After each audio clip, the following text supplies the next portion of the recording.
नमस्कार, आप देख रहे हैं एमए टीवी न्यूज और मैं हूं आपके साथ गीतांजलि सेमोल। तो आइए नजर डालते हैं इस वक्त की बुलेटिन्स पर।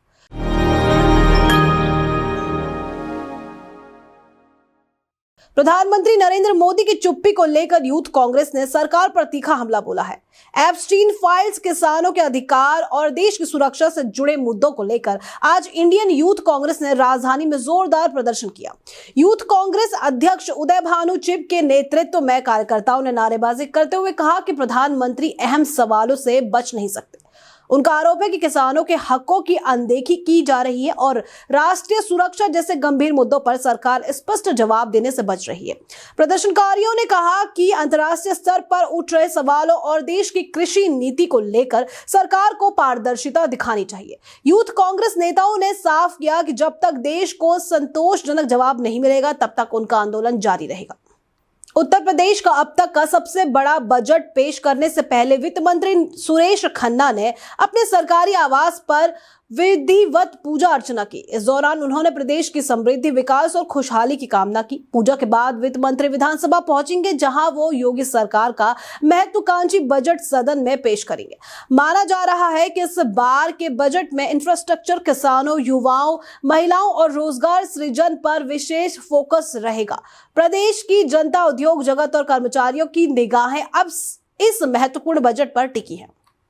चुनावी रणनीतिकार प्रशांत किशोर ने लोकसभा में विपक्ष के नेता राहुल गांधी को बोलने से रोके जाने के मुद्दे पर प्रतिक्रिया दी है। उन्होंने कहा कि संसद में हर जनप्रतिनिधि को अपनी बात रखने का पूरा अधिकार है। यदि कोई बयान तथ्यात्मक रूप से गलत होता है तो उसे सदन की कार्यवाही से हटाया जा सकता है, लेकिन किसी को बोलने से रोकना लोकतांत्रिक मूल्यों के खिलाफ है।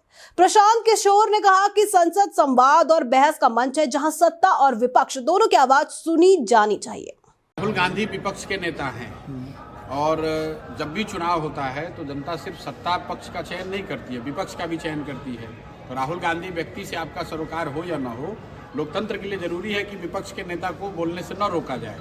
अगर राहुल गांधी सदन में कुछ बोल रहे थे, अगर सरकार को अमान्य लग रहा था, गलत लग रहा था, तो बोलने के बाद उस चीज़ को आप हटा देते रिकॉर्ड से। बोलने देने से रोकना मुझे लगता है कि उचित नहीं है, ये लोकतंत्र के लिए घातक है। विपक्ष के नेता को बोलने का अधिकार है। अगर वो कुछ गलत बोल रहे थे तो ये प्रावधान है लोकतंत्र में कि अगर विधानसभा के जो अध्यक्ष है या लोकसभा के अध्यक्ष इस मामले में वो चाहते तो उस कथन को हटा देते रिकॉर्ड से। उनको रोकना नहीं चाहिए था और इस हिसाब से सरकार की गलती है। लेकिन अब बात ये आ रही है कि किताब छपने से पहले लीक हो गया और उस मामले में भाई ऑलरेडी किताब है, तभी तो उन्होंने कोट किया है। और सदन में जो राहुल गांधी बोल रहे थे वो किताब के हवाले से नहीं, कार्बन मैगजीन में जो आर्टिकल छपा था जिसमें उस किताब का रेफरेंस लिया गया है। जवाब में जो हम लोगों ने देखा टेलीविजन पे, राजनाथ सिंह जी ने ये कहा या सरकार की ओर से कहा गया कि ये किताब पब्लिश नहीं हुई है, तो उन लोगों ने अगले दिन लाकर उसको किताब को दिखाया कि भाई ये किताब पब्लिश है।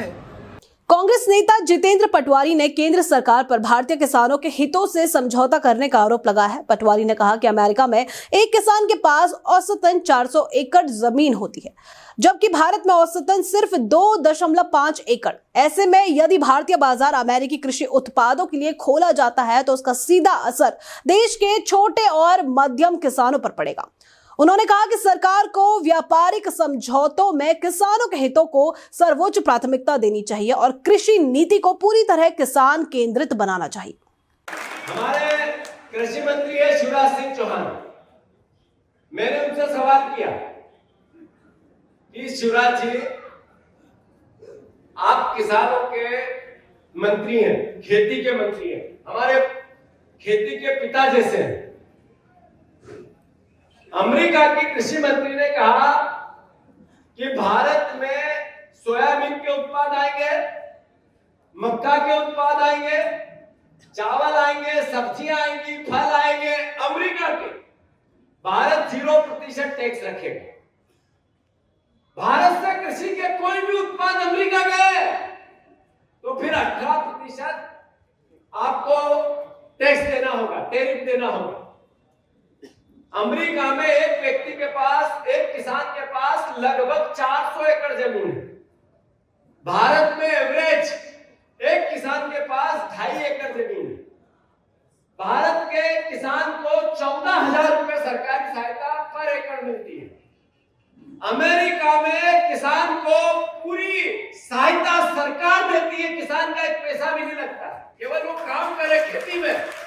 इसका पैसा, इसके लिए उसको सरकार सारा खर्चा सरकार उठाती है। भाजपा के राष्ट्रीय अध्यक्ष नितिन नबीन ने आज नई दिल्ली स्थित पार्टी के केंद्रीय कार्यालय में पंडित दीनदयाल उपाध्याय की पुण्यतिथि पर उनकी प्रतिमा पर पुष्पांजलि अर्पित की। इस अवसर पर पार्टी के वरिष्ठ नेता और कार्यकर्ता भी मौजूद रहे। भाजपा अध्यक्ष ने उनके एकात्म मानववाद के विचारों को याद करते हुए कहा कि यह सिद्धांत आज भी देश की राजनीति और सामाजिक सोच को दिशा देता है। कार्यक्रम के दौरान नेताओं ने उनके आदर्शों पर चलने और राष्ट्र सेवा के मार्ग पर आगे बढ़ने का संकल्प लिया।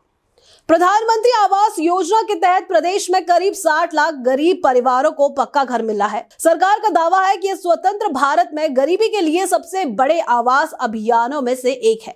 भाजपा नेताओं ने कहा कि प्रधानमंत्री नरेंद्र मोदी के नेतृत्व में इस योजना ने लाखों परिवारों को सुरक्षित छत दी है और उन्हें सम्मान के साथ जीवन जीने का अवसर प्रदान किया है। लाभार्थियों का कहना है कि स्थायी आवास मिलने से उनके जीवन स्तर में बड़ा बदलाव आया है और भविष्य को लेकर भरोसा मजबूत हुआ है। आप मुझे बताइए, 1947 से सरकारें स्वतंत्र भारत में गरीबों के मकान नहीं बन पाए। मोदी जी जब आए तब 60 लाख प्रदेश के गरीबों को एक आवास हम लोगों ने प्रधानमंत्री आवास योजना में दिया। गरीबों के घर में शौचालय नहीं बन पाए थे। आप गांवों में जाते थे, आज से 8 साल पहले जिस भी गांव में जाइए, गांव की सड़कें पैदल जाओ गंदगी से भरी होती थी, बदबू आती थी, लोगों को नाक बंद करना पड़ता था। आज नहीं है, क्योंकि हर घर में शौचालय बन गया है। आज गांव साफ और सुथरे हैं, बीमारियां कम हुई हैं, शुद्ध पेयजल की व्यवस्था उपलब्ध करवाई जा रही है। पहले बिजली केवल 2, 3, 4 जनपदों को मिलती थी, अब सभी 75 जनपदों को बिजली उपलब्ध करवाई जा रही है। विकास के बड़े बड़े कार्य हो रहे हैं और जो पैसा भ्रष्टाचार की चपेट में आता था, वह पैसा विकास में खर्च हो रहा है, नौजवानों के रोजगार में खर्च हो रहा है, वह पैसा धर्मस्थलों के पुनरुद्धार के लिए खर्च हो रहा है, नए नए कॉरिडोर के विकास के लिए खर्च हो रहा है।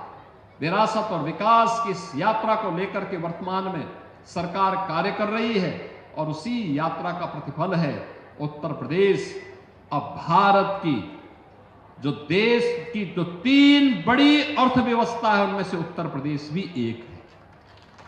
अब उत्तर प्रदेश बीमारू नहीं, बल्कि देश के अर्थव्यवस्था का एक मजबूत राज्य बनकर के उभरा है। आज की रिपोर्ट में इतना ही। ऐसी ही और तमाम खबरों के लिए बने रहिए हमारे साथ।